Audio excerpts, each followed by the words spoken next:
आपको जल्दीबाजी क्यों है महिला विधेयक? महिला विधेयक के पक्ष में हम, आप जनगणना क्यों नहीं कराना चाहते?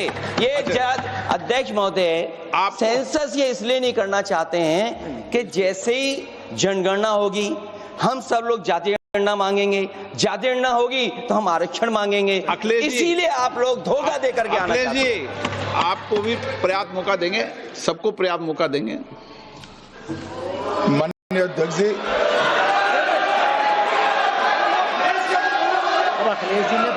अखिलेश जी ने बोला, उसका जवाब दे रहे हो तो हाँ, उसी पे जा रहे हैं, उसी पे बोल रहे हैं। हाँ, माननीय अध्यक्ष जी, सदन की कार्यवाही को पूरा देश देख रहा है। कुछ स्टेटमेंट ऐसे किए गए जो जनता में चिंता पैदा कर सकते हैं। अखिलेश जी ने कहा जनगणना क्यों नहीं हो रही है। मैं पूरे सदन के माध्यम से देश की जनता को बताना चाहता हूं, जनगणना का काम शुरू हो चुका है, जारी। दो, उन्होंने कहा कि हम जाति जनगणना का मांग करेंगे। मान्यवर, मैं आपके माध्यम से सदन को बताना चाहता हूं कि सरकार ने जाति की जनगणना करने का निर्णय ले चुकी है और आप बैठिए बता दो। अरे बैठिए भाई, बैठिए। और जाति के साथ ही ये जनगणना हो रही है। माननीय सदस्य धर्मेंद्र यादव जी कह रहे हैं कि कॉलम नहीं है। उनको मालूम पड़ना चाहिए कि अभी घरों की गिनती हो रही है और घरों की कोई जाति नहीं होती है। समाजवादी पार्टी का चले तो घरों की भी जाति तय कर ले।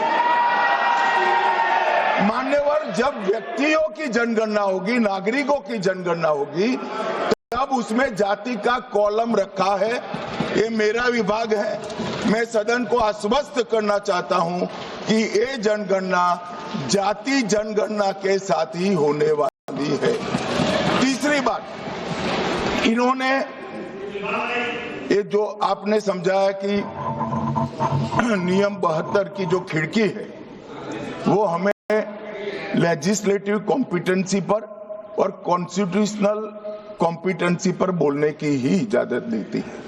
वो खिड़की का उपयोग कर धर्मेंद्र यादव जी ने एकदम गैर संवैधानिक बात करी, मुस्लिम महिलाओं को आरक्षण की। मान्यवर, हमारा संविधान किसी भी प्रकार के धर्म के आधार पर आरक्षण की कतई मंजूरी नहीं दे रहा। और मैं फिर से संकल्प सरकार का बताता हूं कि धर्म के आधार पर मुस्लिमों को किसी भी प्रकार का आरक्षण गैर संवैधानिक है, इसका सवाल ही पैदा नहीं होता है।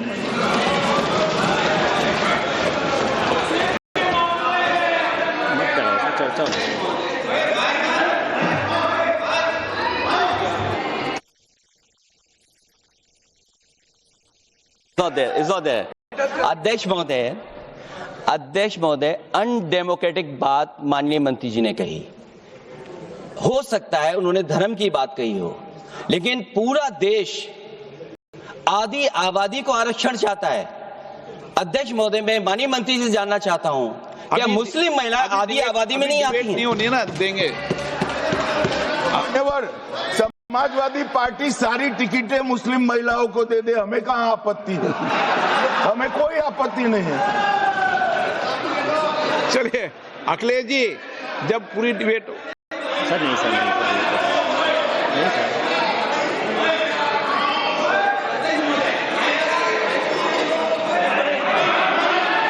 अच्छा, अध्यक्ष महोदय, बहुत विनम्र उससे होकर के किसी को हर्ट न करे, वो बात भी मैं कहना चाहता हूं। अध्यक्ष महोदय, जब माननीय प्रधानमंत्री जी को पिछड़ों से वोट चाहिए था, तो माननीय प्रधानमंत्री जी अपने आप को कहा कि मैं पिछड़ी जाति से आता हूं। चलो ये नहीं, चलिए आगे बढ़िए। अब आप डिबेट मत करो ऐसे, ठीक है ना? चलिए, डॉक्टर कोकोली घोष।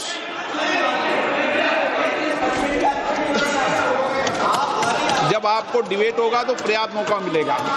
आप सारा विषय रखना, डिबेट के समय कोई दिक्कत नहीं है। Honorable Sir, I rise on behalf of All India Trinamool Congress to raise my objection for introduction of this bill for two reasons. The 131st Amendment of the Constitution. First, the Article 334A is arbitrary as it makes women's reservation dependent on a future delimitation exercise, contingent on the discretion of the government.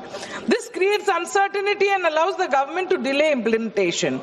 Equality cannot depend on political exercises. Equality comes by birth, by democratic rights given in the Constitution by Ambedkar Sahab, whose birth centenary we just celebrated this week. And secondly, sir, the Constitution mandates periodic readjustment after each census under Article 82 and 170 for Lok Sabha and Vidhan Sabha. This bill deletes that mandate and substitutes it with executive discretion, converting it into obligation into political choice.